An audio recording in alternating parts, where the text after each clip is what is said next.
¿Caputo qué hizo cuando se metió a no homologar la paritaria de camioneros? O cuando se metió a decir que había una guerra de las prepagas con la clase media y le fijó que las prepagas tienen que retrotraer los precios y ajustar por inflación. ¿Qué hizo? No, intervino, obviamente, ¿no? Intervino en un sendero de precios. Cuando le dicen, por eso digo, informalmente, yo lo que veo es Caputo, que obviamente toda la teoría, lo que enarbola Milei lo escucha fascinado como discurso político. En la práctica, en ese ejemplo, cuando le dicen, bueno, pero en todos los planes de estabilización, por ejemplo, los planes de estabilización, no sé, de Israel, el plan real, lo que citamos nosotros, ¿no? Incluso el plan austral y demás, bueno, son todos zurdos. No, los planes de estabilización que hicieron economistas, Milei lo llamaría neoclásicos, el kirchnerismo lo llamaría liberales o neoliberales, tenían un componente del ajuste fiscal, monetario y también del sendero de precios, tarifas, salario, tasa de interés. Milei dice eso no está. Y la verdad que no estuvo en la parte inicial del plan. Pero fíjense cómo te va a dar la inflación. 9% te puede dar menos en mayo. Y bueno, porque diste marcha atrás con las prepagas. Porque no homologaste y me dicen que no solamente la de camioneros, sino otras paritarias también. Es decir, le empezaste a marcar informalmente cuál es el sendero de desinflación. ¿Se entiende? Es decir, hoy fijás un montón de precios en esta economía. El principal es el dólar, que lo estás fijando el ancla nominal del 2% y estás fijando el otro, el pseudo libre, como dice Cavallo. Claro. ¿Se entiende? Entonces, pero bueno, dejo eso porque es una obviedad y además es también es en el corto plazo todos dicen, y bueno, está bien que así sea. ¿Qué vas a hacer? No tenés otra. Porque si no, te empezás a morder la cola. Porque si las prepagas que se fueron de mambo, entre paréntesis me dicen que las prepagas en la justicia presentaron una presentación ante la jueza que tiene que determinar si retrotrae los precios de las prepagas que aumentaron por arriba del 92%, que fue la inflación de diciembre a marzo, con un argumento que es del propio gobierno. Le mostraron, le dicen, no, el decreto 70 establece que la Superintendencia de Salud no tiene competencia en la intervención de precios. Y que cuando nosotros le dijimos que había amparos que se estaban presentando de particulares y nos presentamos en los juzgados correspondientes, planteando que efectivamente estaban esos amparos, diciéndole a la Superintendencia de Salud, miren, nosotros tenemos un decreto desregulador y nos están haciendo los particulares, los afiliados, nos están haciendo denuncias en la justicia. La Superintendencia de Salud hizo un dictamen diciendo que bueno, que lo que valía era el decreto y que ellos no podían intervenir. ¿Se entiende lo que quiero decir? Lo que quiero decir es que una cosa es el discurso, otra es la realidad. Por dónde va la realidad económica. De todas maneras, me parece que Milei dejó algunas cosas interesantes ayer en términos de definición. La primera, y respecto al tono, está claro que Milei lo va a sostener, le vaya como le vaya, ¿no? Pero está convencido de ese rumbo. La primera es que el ajuste fiscal lo va a cumplir a rajatabla. Y que ese ajuste será con licuadora, será con motosierra, será con no pagar nada y pisar todos los pagos. Es la base esencial del programa para que no haya emisión del Banco Central para financiar el Tesoro. Sí. Ese es el primer punto. El segundo es que si la economía se va a una depresión profunda, como le preocupa a Cavallo y demás, no es la preocupación de Milei, digamos, que no va por eso a cambiar el rumbo, sino que, ¿vieron cuando hice un elogio de la deflación? Sí. Bueno, hay una literatura enorme escrita respecto a por qué la deflación es una catástrofe para las sociedades.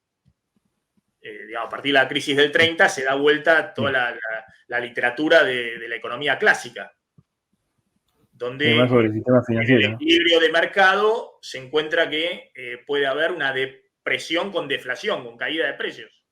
Como Japón, digamos. Claro, entonces, pero bueno, pero una situación crítica.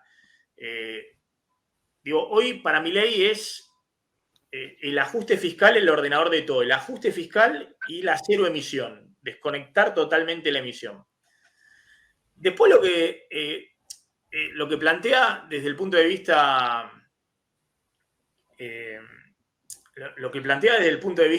cambiario,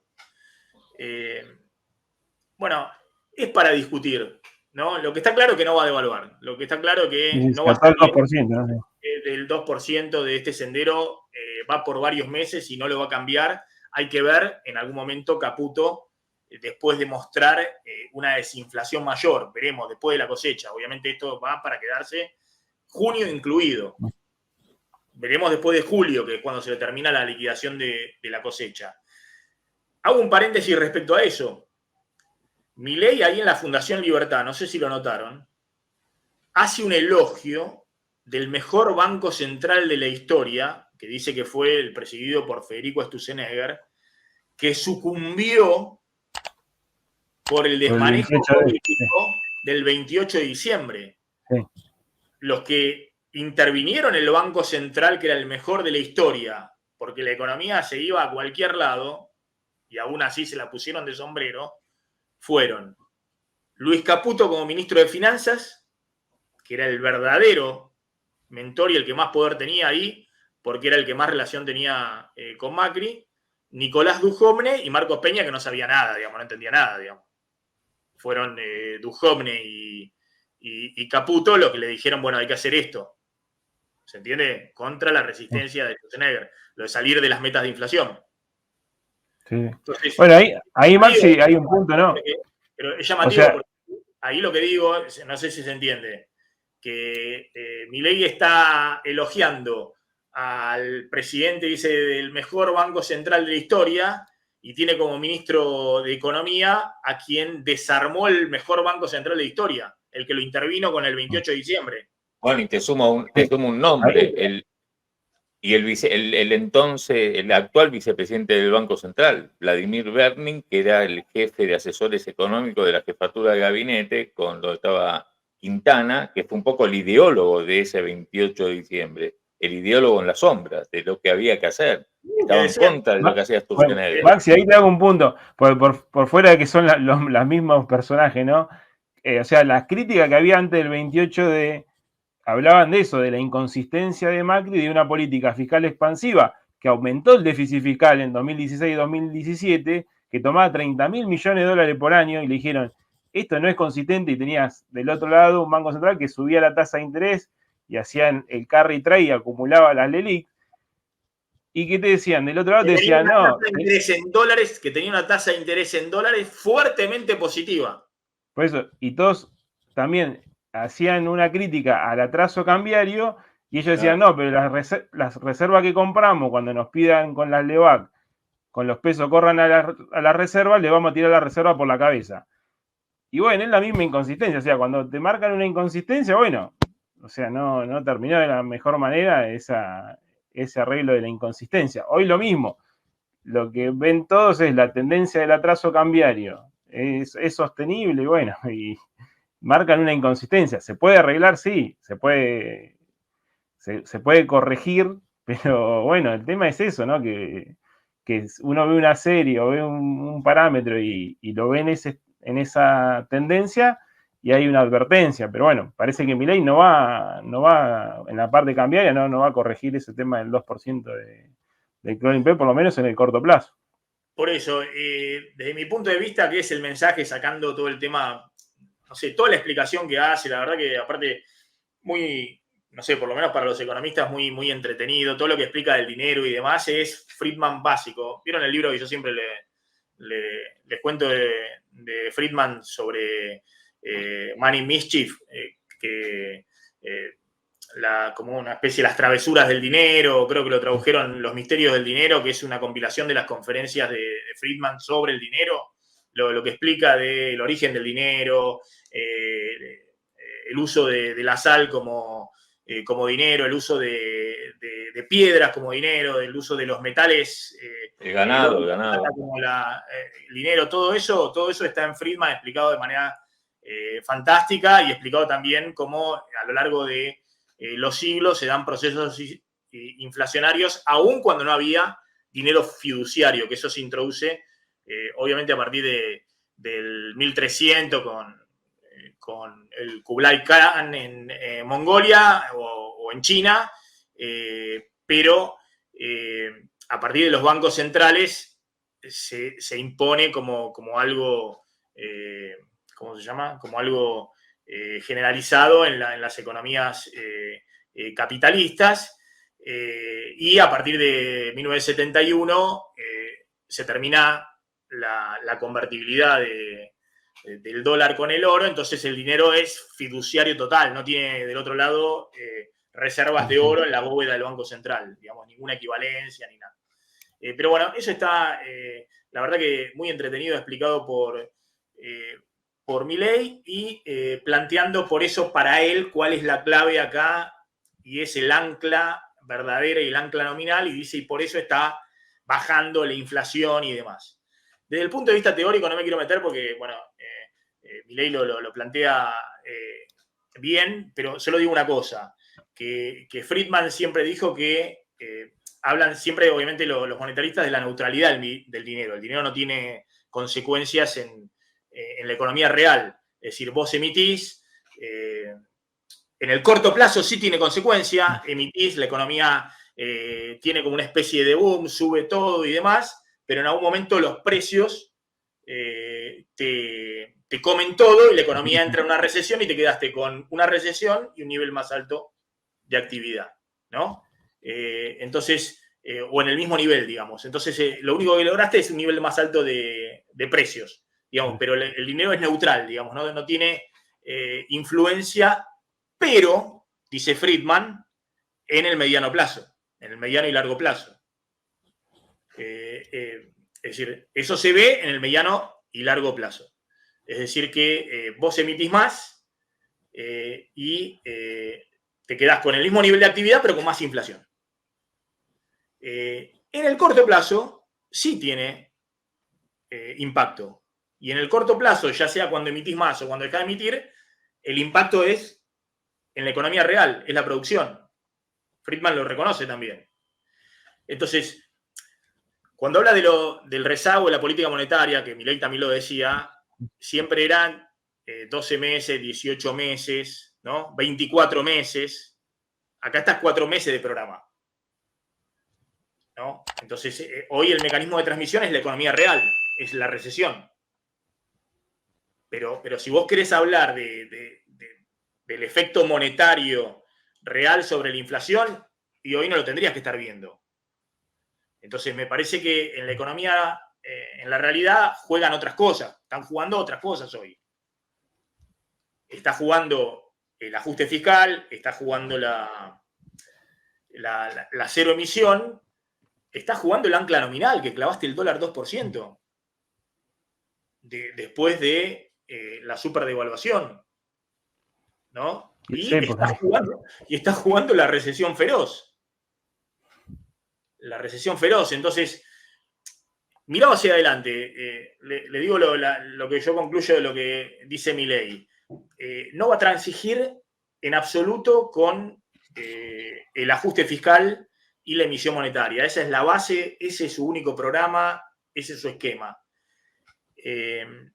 La única duda que hay es la misma que había al principio. ¿Y aguanta o no aguanta la calle?